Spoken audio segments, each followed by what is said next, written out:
C'est une dinguerie. C'est une dinguerie. Les matchs de l'Atlético contre le Real Madrid, c'est un film en fait. C'est un film. L'Atlético contre le Real.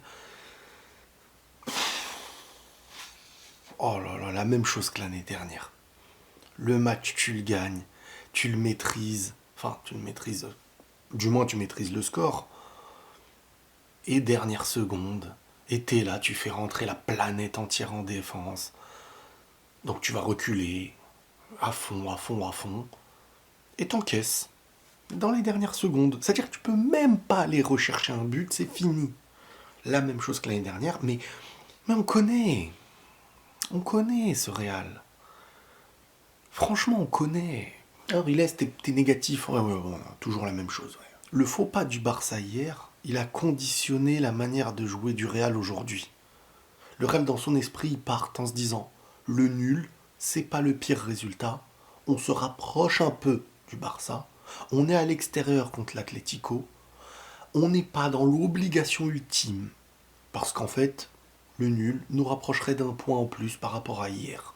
Mais des défaites comme ça, le Barça, je sais pas s'ils vont en faire beaucoup. Et je sais pas si c'est pas eux qui vont gagner le Classico. Et moi, en fait, ça commence à me saouler les matchs du Real contre l'Atlético, en fait. J'ai l'impression que c'est le match que le Real est le moins dedans mentalement. Quand je vois Rodrigo, quand je vois Vini, alors Vini il est décisif sur la passe à Militao.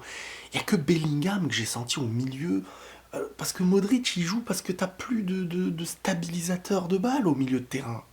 Comprenez-le bien. Parce que j'en vois beaucoup, et à juste titre, se dire ouais mais il se fait manger physiquement et tout. Mais bien sûr il se fait manger physiquement. Si le ballon il est à au moins 1 mètre de lui et qu'il y a un duel physique, il va le perdre. Mais il n'y a plus Kroos. Et Kamavinga ne peut pas jouer. Tu te retrouves dans un schéma où je vous ai dit, Modric sera obligé de jouer certains matchs. Je vous ai dit, Modric, il sera dans une... Cette année, on le verra plus dans les gros matchs que l'année dernière. Parce que quand tu veux un minimum de stabilisation de ballon, bah c'est Modric que tu vas faire jouer. Sauf que Modric, aujourd'hui, il a ses failles à son âge. Modric, c'est un joueur que tu fais rentrer normalement. Et puis Ancelotti, qui réfléchit, qui sait pas s'il faut faire rentrer jusqu'aux dernières secondes. Et puis le public qui... Ce qui se passe avec le public, le match suspendu 10-15 minutes. C'était un film. Je me réveille à 3h et quelques du matin pour vite faire voir le match, faire le débrief et pouvoir redormir un peu. Et là, on me le prolonge le match. Alors bon, j'ai pas le droit de me plaindre parce qu'il y a des gens qui vivent pire. Et ils me le prolongent le match. Ils me l'ont prolongé. Donc ils m'ont bousillé ma nuit encore une fois. Et c'est même pas pour un truc qui m'arrange. Parce que si tu gagnes derrière, je me dis, ouais, Militao, buteur et tout. Je me dis, mais en vrai, je fais nuit blanche s'il faut. Mais encore une fois, tu te dis, purée, la frustration. Ah, va être longue cette Liga. Non, parce qu'après, il va falloir battre le Barça maintenant si tu veux les rattraper. Sinon, ils te remettent une tempête. Sinon, tu repars à 6 points. Là où t'aurais pu être à 1 point d'écart, mettre une pression sur les prochains matchs du Barça, etc.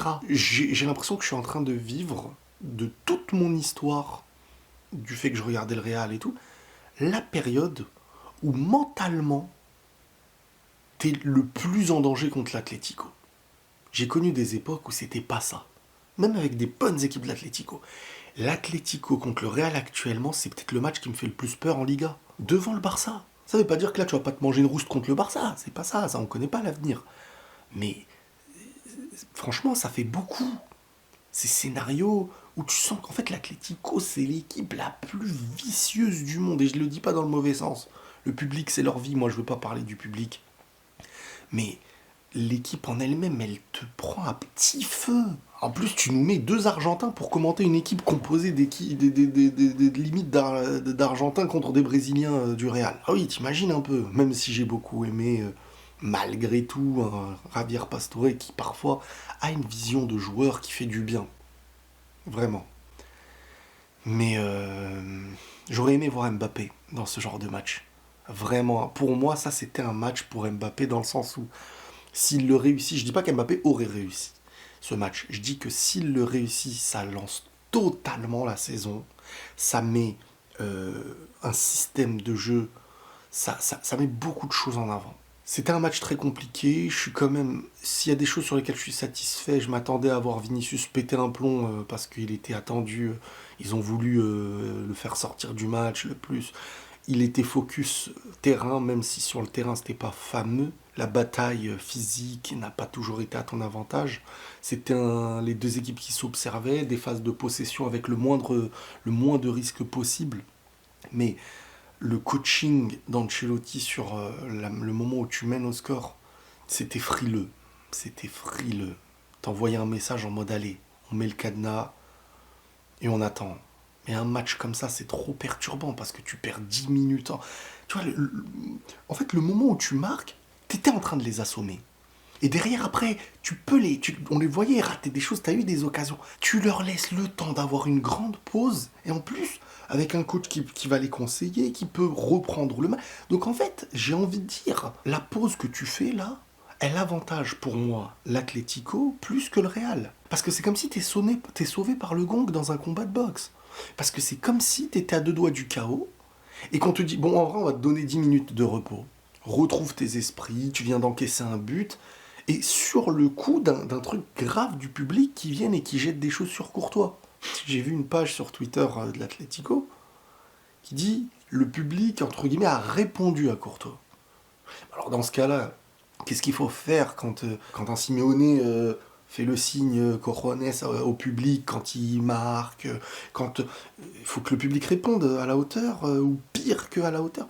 Courtois, il se retourne vers le public qui l'insulte parce que oui, c'était un ancien joueur de l'Atlético, et le public pendant tout le match derrière l'insulte, etc. Lui, quand il marque, il se retourne et il dit Bamos, genre en mode Bamos, truc, il les regarde et tout.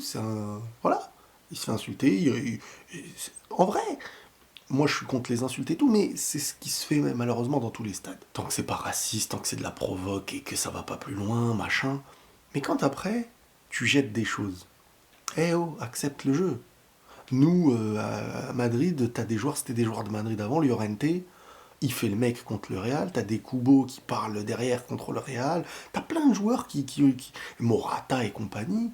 Est-ce que t'es là, tu lui jettes des trucs et tout? Non. Sauf que moi, en vrai, je me dis, soit tu pénalises le club, enfin, non, en vrai, je suis même pas pour pénaliser le club, mais leurs supporters sont censés pénaliser leur club en faisant ça. Et au final, tu leur redonnes de l'énergie. Une pause de 10 minutes gagnée, derrière une capacité donc de restructurer les choses qui vont pas. Eh oh, t'es dans un round où t'es en train de les éteindre. C'est là qu'il faut laisser. J'ai eu un briquet, ça a fait plus de pauses que pour du racisme ou des cris de singe. Ah ouais, franchement, normalement, c'est averti direct. Eh, vous recommencez, match suspendu, et vous perdez parce que là, vous perdez au score. C'est pas, t'es là, allez, on vous redonne 10 minutes, tout le monde se refroidit, et c'est un nouveau match derrière. Ça m'a saoulé. Au-delà au-delà de me prolonger ma nuit et ma matinée, ça m'a saoulé dans le sens où pour moi, ça a relancé l'Atlético. Ah là là là là, l'Atlético, c'est affreux de les jouer. C'est affreux de les jouer. Vraiment. J'ai pas de force. J'ai plus de force. Ils t'épuisent. Ils s'en sortent sur un petit truc. Bellingham, il aura été un métronome. Bellingham, je l'ai trouvé vraiment intéressant sur ce match. Bellingham, il a été dans la maîtrise, dans le tempo, dans la justesse. C'est celui qui était à son niveau. Vini, je ne l'ai pas trouvé à son niveau, même si la différence fait la différence. Rodrigo, je ne l'ai pas trouvé à son niveau. Et puis tu as une équipe de l'Atlético qui défend. Mais toi, tu n'as même pas de numéro 9. Tu as des joueurs donc, comme l'année dernière, Rodrigo. Sauf qu'en fait, l'Atlético, c'est une équipe de base. Si tu ne les bats pas, ça les dérange pas, eux. Ça les dérange pas dès le Real Madrid. Si tu ne les bats pas, ça les dérange pas. Donc, faut les bouger. Sauf que eux, si tu tentes d'écarter ton jeu, eux, ils exploitent les moindres failles aussi. C'est une équipe très complexe. Franchement, ils sont dangereux. Ils sont très dangereux. Mais pourtant, tu as fait le match, entre guillemets, avec la patience, prendre le but là où il fallait, et être, voilà, faire le truc qu'il fallait.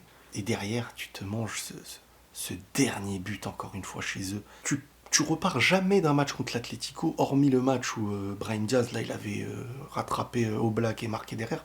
Tu ressors presque jamais de leur match avec mentalement cet esprit de c'est bon, on les a tapés. On est au-dessus.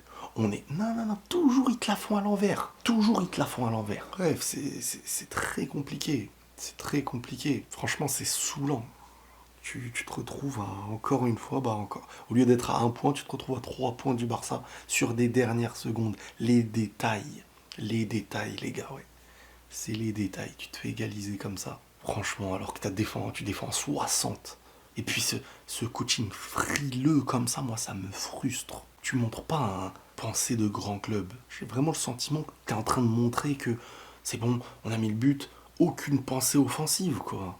Aucune pensée de c'est bon, ouais, maintenant au milieu de terrain, garder le ballon. Non, non, toutes les balles, tu leur rendais, toutes les trucs. Eh ben, à un moment donné, ils vont marquer. Ils vont avoir l'occasion de but, le face-à-face, ils dribblent le goal, ils marquent.